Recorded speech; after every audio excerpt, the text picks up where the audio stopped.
کی امامت کے بارے میں ایک تو صحابیات کا ہم کو عمل ملتا ہے، ٹھیک ہے، بہت سارے صحابیات کا ہم کو عمل ملتا ہے، اور اس کے علاوہ آپ صلی اللہ علیہ وسلم کا ایک حکم بھی ہم کو ملتا ہے، جس کے اندر حضرت ام ورقہ رضی اللہ عنہا فرماتی ہیں کہ رسول صلی اللہ علیہ وسلم نے انہیں حکم دیا کہ وہ اپنے گھر والوں کی امامت کرائیں۔ کیا ہے یہ جو صحابیات ہے، کیا نام ہے ان کا؟ حضرت ام ورقہ رضی اللہ عنہا کے بارے میں آتا ہے کہ ان کو آپ صلی اللہ علیہ وسلم نے خود حکم دیا کہ وہ اپنے گھر والوں کی امامت کرائیں۔ اب امامت کا طریقہ کیسا ہونا چاہیے کہ پہلی صف کے بیچ میں، درمیانے وسط مطلب بیچ میں، دوسری عورتوں کے ساتھ برابر ہی عورت کھڑی ہو جائے، اور عورتوں کی امام ایسی اس طریقے سے کرا سکتی ہیں۔ کیسا کھڑے ہونے کا ہے؟ پہلی صف میں کھڑے ہوں گی، اور عورتوں کے بیچ میں عورتوں کے ساتھ ہی کھڑی ہوں گی، وہ آگے نہیں کھڑی ہوں گی، جس طریقے سے مرد کھڑے ہوتے ہیں وہ آگے نہیں بلکہ ساتھ میں ہی کھڑی ہوں گی، اور پھر وہ عورتوں کی پھر وہ امامت کروا سکتی ہے۔ اور امامت میں کیا ہے کہ ام ورقہ رضی اللہ عنہا کیا بتاتی ہیں کہ ان کو آپ صلی اللہ علیہ وسلم حکم دیے تھے کہ تم اپنے گھر والوں کی امامت کراؤ۔ تو اگر ہم گھر میں جو بھی ہمارے لیڈیز ہے اگر امامت کرائیں گے تو مسئلہ نہیں ہے، پر گھر میں صرف لیڈیز کی کرائے گی، کوئی لیڈیز جینٹس کی جو ہے امامت نہیں کرائے گی۔ کیا ہے کہ کوئی بھی جو عورت ہے وہ آدمی کی امامت نہیں کرا سکتی، آدمی عورتوں کی کرا سکتے ہیں پر عورت آدمی کی امامت نہیں کرائے گی۔ اور ایک جو ہے حدیث میں آتا ہے کہ حضرت ام سلمہ رضی اللہ عنہا عورتوں کی امامت کراتی اور صف کے درمیان کھڑی ہو جاتی۔ کیا ہے؟ کون سی صحابیہ ہے یہ؟ ام سلمہ۔ کون ہے ام سلمہ؟ کوئی بتا سکتے؟ یہ ہمارے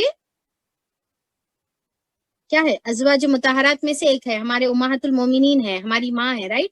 آپ صلی اللہ علیہ وسلم کی وائف حضرت ام سلمہ۔ اب دیکھیے کہ اگر حضرت ام سلمہ ہے یا کوئی ایک صحابیہ ہے، اگر ان سے ثابت ہو گیا یہ بات کہ وہ کرواتی تھی اور آپ صلی اللہ علیہ وسلم اس کی اجازت دی اور آپ صلی اللہ علیہ وسلم اس کے اوپر نہیں روکے، تو پھر اس کی اجازت پھر ہمارے کو ملتی ہے۔ اور ایک حدیث آتا ہے جس میں بی بی عائشہ رضی اللہ عنہا کا یہ عمل جو ہے ثابت ہے، جس کے اندر بی بی عائشہ رضی اللہ عنہا جو ہے، حضرت عائشہ رضی اللہ عنہ سے روایت ہے کہ وہ فرض نماز میں عورتوں کو امامت کراتی تھی اور صف کے اندر ہی کھڑی ہو جاتی تھی۔ اب یہ انہوں امامت کس میں کرا رہے؟ خاص منشن ہے کہ فرض نمازوں میں وہ امامت کرواتی تھی اور صف کے درمیان جو ہے وہ کھڑی ہو جاتی تھی۔ پھر اس کے بعد نیکسٹ سلائیڈ چینج کریے۔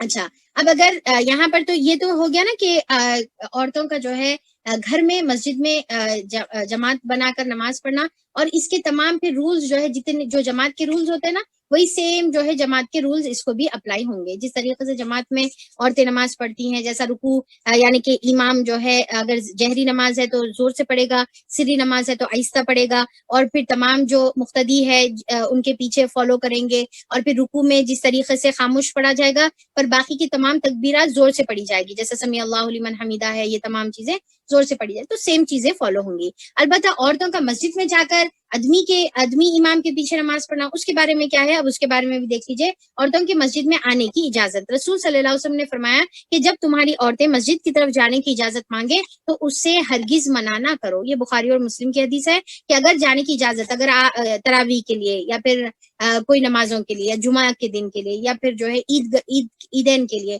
تو اگر جانے کی عیدین میں تو عیدگاہ کو جاتے ہیں تو اس کی اجازت مانگے تو روکنا نہیں ہے۔ اس سے معلوم ہوا کہ ہر مسجد میں خواتین کے لیے نماز پڑھنے کا ہر ممکن انتظام ہونا چاہیے۔ اگر انتظام ہوگا تو پھر کیا ہے ہم نماز جا کر پڑھ سکتے ہیں۔ اور پھر کیا ہوتا ہے یہ دیکھیے، خاص طور پہ جب خاص طور پہ ہم جلسہ شاپنگ کے لیے نکلتے ہیں نا، تو وہاں پر کیا ہوتا ہے کہ کوئی بھی مسجد میں اس طریقے سے انتظام نہیں ہوتا، تو عورتوں کو نماز پڑھنا بہت مشکل ہو جاتا ہے، خاص طور پہ مارکیٹ پلیسز پہ۔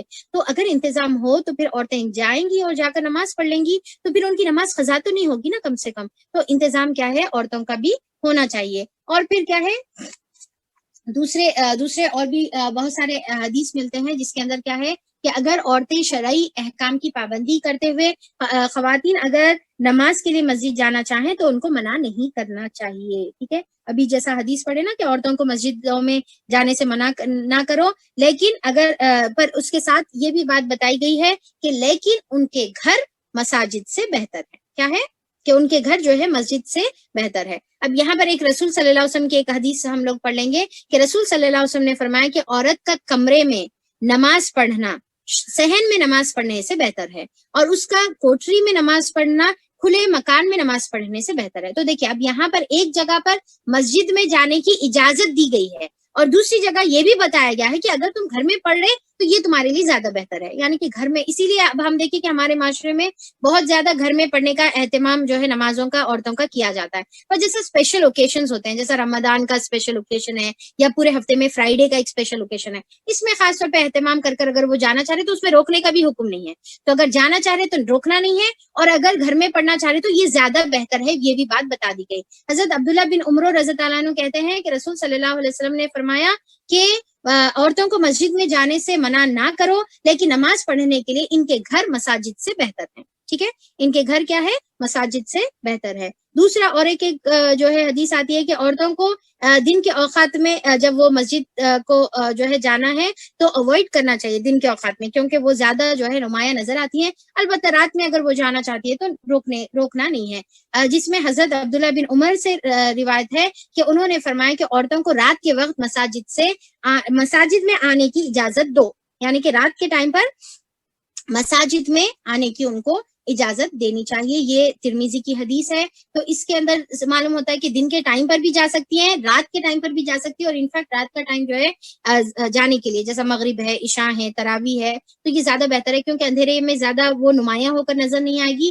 اور پھر دوسرا یہ ہے کہ یاد رکھیں کہ اگر مسجد میں جانا بھی ہے تو پھر پورے شرعی احکامات کی پابندی کرنا ہے.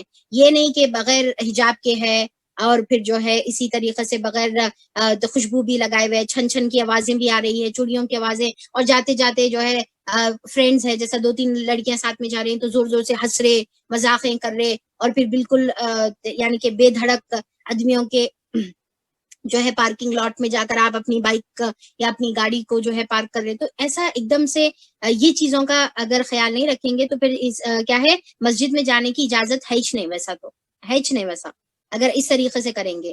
اگر پورے شرعی احکامات کی پابندی، جس کے اندر پورے حجاب کی پابندی، خوشبو نہیں لگانے کا ہے، چھن چھن والی کوئی آوازیں نہیں آنے کا ہے، زور سے باتیں نہیں کرنے کا ہے، زور سے ہنسی مذاق نہیں کرنے کا ہے، اور بالکل حیا اور شرم اور اس کے حساب سے کونے میں سے چلتے ہوئے، جیسا صحابیات بتاتے ہیں کہ اتنا کونے میں سے چلتے تھے کہ ان کو جو ہے ان کے مطلب جو دیوار ہوتے تھے اس سے ان کے جسم اور ان کے کپڑے گھسے جاتے تھے. تو اتنا کونے میں سے جو ہے شرم اور حیا کے ساتھ چلتے ہوئے اگر جائے گی تو پھر مسجد میں جانے کی اجازت ہے. اور ویسی مساجد جہاں پر آدمی اور عورتوں کا بالکل ڈفرینٹ اہتمام اگر ہے تو پھر اس میں جو ہے گنجائش ہے، کیونکہ یہاں پر فتنے کا بہت زیادہ اندیشہ ہو سکتا ہے کہ اگر ایک ہی جگہ پر مرد اور حضرات عورتوں کا انتظام ہو تو وہاں پر بے پردگی، فتنے، اور پھر بے تکلفی، اور پھر غص بصر یعنی کہ ایک دوسرے کو دیکھنا کرنا، یہ ساری چیزیں بے حیائی پائی جا سکتی ہے. جو اللہ کا گھر ہے وہ خراب چیز میں جو ہے خراب عمل میں تبدیل ہو سکتا ہے. تو یہ نہیں کرنے کا ہے. عورتوں کو خوشبو لگا کر مسجد میں جانا منع ہے. کسی عورت نے خوشبو اگر لگائی ہو تو اسے مسجد میں جانے سے پہلے دھو لینا چاہیے. کیا ہے، اگر خوشبو لگی ہوئی بھی ہے آلریڈی، اپنے گھر میں تھے لگا لیے، پر اگر اب یہاں پر ان کو محسوس ہو کہ ارے اب میں مسجد جا رہی ہوں تو دھو لینا چاہیے. ابن ماجہ کی یہ حدیث ہے جس میں حضرت ابو ہریرہ رضی اللہ عنہ نے فرمایا کہ ایک عورت خوشبو لگا کر مسجد کو جاتے ہوئے دیکھا تو پوچھا کہ اے اللہ کی بندی کہاں جا رہی ہو؟ عورت نے جواب دیا مسجد میں. حضرت ابو ہریرہ نے فرمایا کہ کیا اس مقصد سے عطر لگائی ہو؟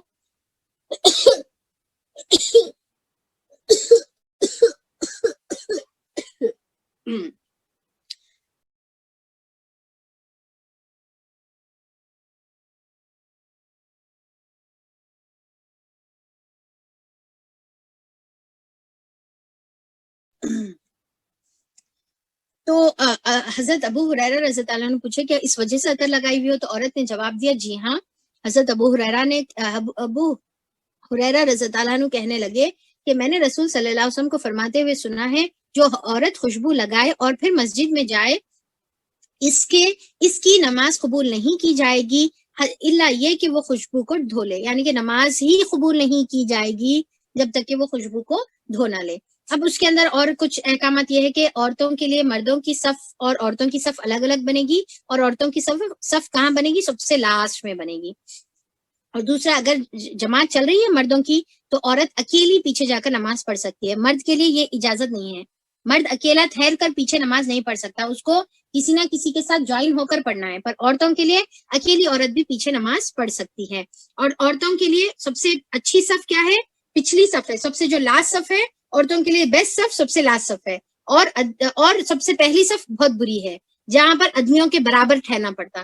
تو آدمیوں کے ساتھ ٹھہر کر نماز پڑھنا عورتوں کے لیے سب سے بری صف کہا گیا ہے، اور سب سے لاسٹ صف اس کے لیے بہتر ہے. اور مردوں کے لیے کیا ہے؟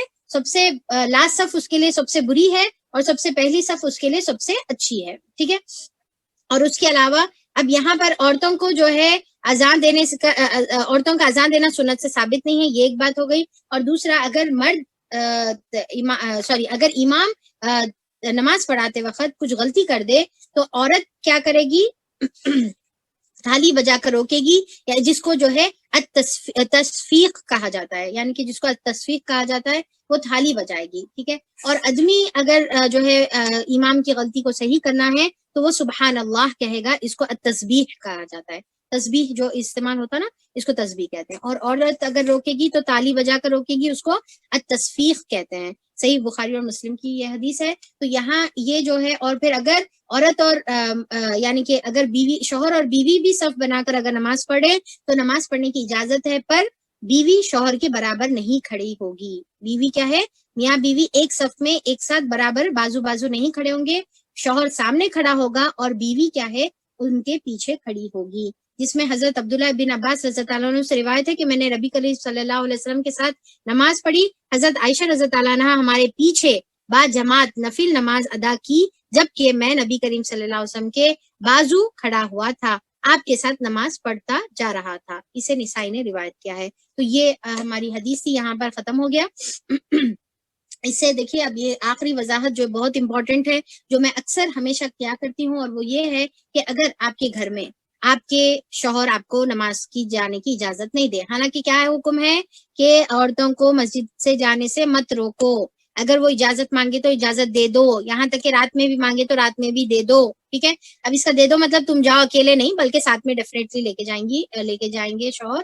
تو اب یہاں پر اس کے باوجود بھی اگر ہمارے والد، ہمارے شوہر، ہمارے بڑے بھائی، کوئی بھی جو ہمارے اوپر ذمہ دار ہے، انہوں اگر ہم کو روکیں گے تو پھر اللہ تعالیٰ یہاں پر آپ صلی اللہ علیہ وسلم نے کیا فرمایا کہ تمہارے گھر تمہارے لیے بہتر ہے. اور وہ بھی کیا ہے؟ اندرونی حصہ، ٹھیک ہے. صحن میں نماز پڑھنے سے بہتر ہے کہ تم کمرے میں پڑھو، کمرے میں پڑھنے سے بہتر ہے کہ تم کمرے کی کسی کونے میں پڑھو، یہ تمہارے لیے بہتر ہے. تو پھر یہاں پر اگر انہوں روکیں تو اس کو اختلافی گھر کا مسئلہ نہ بنائیں، بلکہ آپ ان کی بات سن لیں، اور سن کر آپ جب گھر میں پڑھیں گے تو انشاءاللہ آپ کو اجر ملے گا. اور اس کے علاوہ جس طریقے سے ہم جانتے ہیں کہ جو گھر میں جو جماعت سے نماز پڑھی جاتی، گھر میں نہیں، جو جماعت سے نماز پڑھی جاتی ہے وہ 27 درجے زیادہ اجر رکھتی ہے. تو اگر گھر میں عورتیں اس طریقے سے جماعت کا اہتمام کریں گے اور پڑھیں گے، یا پھر گھر میں اگر کوئی مرد حضرات جو ہے پڑھائیں گے، جس طریقے سے ابھی فی الوقت لاک ڈاؤن ہے تو گھر میں جو ہے پڑھائیں گے، تو پھر انشاءاللہ مرد کو بھی اور عورتوں کو بھی 27 درجے کا اجر ملے گا. اگر مرد نہیں ہے، صرف عورتیں مل کر بھی جماعت نماز پڑھیں گی تو انشاءاللہ ایکسٹرا 27 درجے اللہ تعالیٰ جو ہے اجر دیں گے. اور اگر وہ اکیلے بھی پڑھتی ہے تو انشاءاللہ اس کے لیے بہت زیادہ اجر اللہ تعالیٰ کی طرف سے ہے. اللہ تعالیٰ اس کو بھی اکیلے پڑھنے کے اوپر بھی اجر دے گا. تو لہٰذا اننیسیسری کا کیا ہے؟ اپنے گھر میں اختلاف نہیں بنانے کا ہے. یہاں پر یہ جو بات بتائی جا رہی ہے، اس کا یہ مطلب نہیں ہے کہ آپ کو با جماعت نماز پڑھنے کی ترغیب دلائی جا رہی ہے، یا مسجدوں کو جانے کی ترغیب دلائی جا رہی ہے، یا جانے کے لیے کہا جا رہا، نہیں، بلکہ آپ کو صرف جو ہے قرآن اور حدیث کے مطابق جو احکامات ہے وہ کلیئر بتائے جا رہے تاکہ ڈاؤٹ نہ رہے. اصل کیا بات ہے وہ حقیقت جان لے. اس کے بعد پھر فرض نہیں ہے جا کر نماز پڑھنا، عورتوں کے لیے فرض نہیں ہے. تو لہٰذا آپ اپنے گھر میں پڑھیں، سکون سے پڑھیں، اکیلے پڑھیں. جماعت سے بنا کر بھی گھر میں پرابلم ہو رہا ہے تو جماعت سے بھی مت بنائیے، مت بنا کے آپ جو ہے اکیلے ہی پڑھ لیجئے، ٹھیک ہے. تو چلیے، اب اس کے علاوہ رہی بات صلاۃ التسبیح کی، ایک آخری بات، اور وہ یہ ہے کہ صلاۃ التسبیح کے بارے میں محدثین کے بہت الگ الگ اقوال پائے جاتے ہیں. علماء اکرام کے بہت اقوال الگ الگ پائے جاتے ہیں. حدیث کی جو سند ہے وہ تو صحیح بتائی جاتی ہے، پر کیا ہے کہ اس کے اندر بہت سارے یعنی کہ ڈاؤٹس کریٹ کیے جاتے ہیں کہ جس طریقے سے اگر یہ حدیث صحیح ہے تو پھر آپ صلی اللہ علیہ وسلم دوسرے صحابہ کو حکم نہیں دیے، صرف عباس رضی اللہ عنہ کو بولے کہ اے چچا، میں آپ کو یہ جو ہے وصیت کرتا ہوں کہ آپ کم سے کم جو ہے روز پڑھیے. یہ روز نہیں پڑھ سکتے تو ہفتے میں ایک مرتبہ، ہفتے میں نہیں پڑھ سکتے تو اسی طریقے سے ہوتے ہوئے سال میں ایک مرتبہ، یا پھر کم سے کم جو ہے زندگی میں ایک مرتبہ پڑھیے. تو اب اس میں جو ہے علماء اکرام یہ بتاتے ہیں، جو کہتے ہیں کہ یہ پڑھنا صحیح نہیں ہے، وہ یہ کہتے ہیں کہ حدیث جو ہے اگر صحیح ہوتی تو پھر عباس رضی اللہ عنہ کے علاوہ دوسرے صحابہ اکرام سے بھی یہ عمل ثابت ہوتا. کسی صحابہ سے عمل ثابت نہیں ہے. کوئی جو ہے یعنی کہ اپنے جو خلفائے راشدین ہیں یا کوئی جو بھی صحابی ہے, کسی سے بھی یہ ثابت نہیں کہ انہوں نے صلاۃ التسبیح کی نماز پڑھی یا اس کا ایسا اہتمام کریا جو بھی ہے. اور جو یہ کہتے ہیں کہ یہ جائز ہے, وہ یہ کہتے ہیں کہ حدیث کی سند تو صحیح ہے. ٹھیک ہے, تو انڈیڈ حدیث کی سند جو ہے صحیح ہے, پر اس کے اندر ایک تو کیا ہے کہ کسی صحابہ سے وہ کرتے ہوئے پریکٹیکلی عمل ثابت نہیں ہے, اور دوسرا یہ ہے کہ وہ اتنے مرتبہ اس کی کاؤنٹنگ ہے نا, 25 مرتبہ پڑھنا, پھر 15 مرتبہ, پھر رکتے وقت رکوع کرتے وقت, سجدہ کرتے وقت, پھر اٹھتے وقت, پھر بیٹھتے وقت, پھر کھڑے ہونے کے بعد, اتنے مرتبہ ہے. تو اس میں کیا ہوتا کہ کنسنٹریشن انسان کا صرف تسبیحات میں لگا ہوا رہتا اور وہ نماز کے اوپر جو ہے فوکس نہیں کرتا, صرف گننے میں لگا ہوا رہتا. تو بہرحال دونوں کا بھی اپنا اپنا کہنا ہے کہ جو ہے یہ کوئی کہتے ہیں کہ یہ سنت ہے, کوئی کہتے ہیں کہ یہ بدعت ہے, کوئی کہتے ہیں کہ اس کا پڑھنا جو ہے سنت سے ثابت نہیں ہے, بیٹر ہے اوائڈ کرنا. تو بہرحال اس کے بارے میں الگ الگ اقوال پائے جاتے ہیں, اسی لیے میں نے اس کو اپنے سنت کی جو نمازیں تھی اس میں نے اس کو انکلوڈ نہیں کیا. تو بہرحال اگر کسی نے جس طریقے سے حدیث میں آتا نا کہ کم سے کم زندگی میں ایک مرتبہ پڑھ لے, تو اگر کسی نے ایک مرتبہ پڑھ لیا ہے تو پھر اس کے بعد اب ان کے لیے وہ کافی ہے. اور اگر کسی نے ایک مرتبہ بھی اپنی زندگی میں نہیں پڑھ لیا تو اگر وہ چاہیں تو ایک مرتبہ پڑھ سکتے ہیں. اور خاص طور پر اس کا جو پڑھنا ہے وہ جماعت سے تو بالکل بھی اس کا اہتمام نہ کیا جائے, کہ جماعت سے مل کر سب جنے پڑھے, تو اس کا تو اہتمام بالکل بھی نہ کیا جائے. اور اگر کوئی پڑھے تو پڑھنے والا نہیں پڑھنے والے کو نہ روکے, نہیں پڑھنے والا پڑھنے والے کو نہ روکے, کیونکہ اس کے اندر علماء اکرام کا اختلاف ہے. کوئی اس کو سنت کہتے ہیں کہ سنت سے ثابت ہے کیونکہ آپ صلی اللہ علیہ وسلم کا حکم ہے, چاہے کوئی عمل کرو نہیں کرو, پر حکم تو آپ صلی اللہ علیہ وسلم کا ہے اور ہم اس کے اوپر عمل کر سکتے ہیں, کوئی یہ کہتا ہے. اور دوسرا یہ کہتا ہے کہ بھائی وہ سند شاید صحیح ہے کہ نہیں کی, کیونکہ کسی کے عمل دوسرا ثابت نہیں ہے, صرف ایک حدیث ہم کو مل گئی, اس کے علاوہ عمل ثابت نہیں ہے. تو کوئی سنت کہتے ہیں, کوئی بدعت کہتے ہیں. تو اب ہم کیا کریں گے بھائی, ہم یہ کریں گے کہ آپ جو بھی چاہے اس کے مطابق عمل کر لیں. زندگی میں کم سے کم ایک مرتبہ پڑھنا چاہے تو پڑھ لیں, البتہ اس کا بہت زیادہ خاص اہتمام سے جو ہے تھوڑا یعنی کہ اوائڈ کرنا چاہ رہے تو کریں, یا پڑھنا چاہ رہے تو پڑھیں. بھائی میں تو نہ پڑھنے کی اجازت دے رہی ہوں نہ نہیں پڑھنے کے بارے میں بتا رہی ہوں, دونوں بھی میں نہیں بول رہی ہوں. اللہ عالم, اللہ تعالیٰ بہتر جانتے ہیں. انشاءاللہ اس کی مزید اگر تحقیق کریں گے اور کچھ بات اور مزید معلوم ہوگی تو پھر آپ لوگوں کے سامنے رکھا جائے گا. تو چلیے اس کے ساتھ انشاءاللہ ہم لوگ آج کی کلاس ختم کرتے ہیں. اور جو بھی کچھ اگر کوشچن جو ہے چیٹ باکس میں اگر کچھ کوشچنز آئے ہوئے ہیں تو کل دوبارہ ریپیٹ کر لیں, پوچھ لیں آپ انشاءاللہ, کیونکہ یہاں پر یہ 2 اہم چیزیں تھے جو میرے کو بتانے کے تھے. تو پھر اس کے ساتھ ہم لوگ یہاں پر ختم کریں گے.